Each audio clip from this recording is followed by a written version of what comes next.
Hi everyone, welcome back. So in this video, I'm going to share with you how to add levels to your Fibonacci retracement in cTrader. So just follow me and follow the steps. It's so easy and simple. So first of all, open your cTrader, then go to this icon here. Choose Fibonacci retracement, click on it, then add your Fibonacci. For example, this one. So let's say, for example, I want to add the 88.6% level. Okay.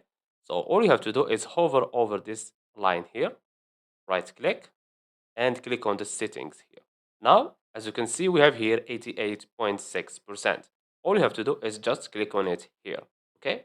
If you want to add a level that you can't see it here, all you have to do is remove one of these, for example, this one, and change it with the level you want.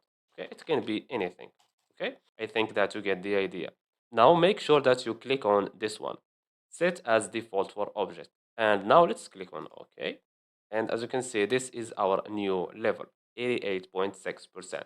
Now, if you want to change this level, for example, to 70.5%, again, the same thing.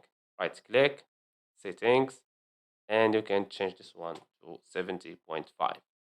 Click on set as default and click on OK. As you can see, we have here 70.5%. Let's remove this one and let's add another Fibonacci to see. Fibonacci. And as you can see, we have here the 88.6 and we have here the 70.5. And that's it. So I hope you found this video helpful. Don't forget to give us a like and subscribe. Thanks for watching and see you on the next one.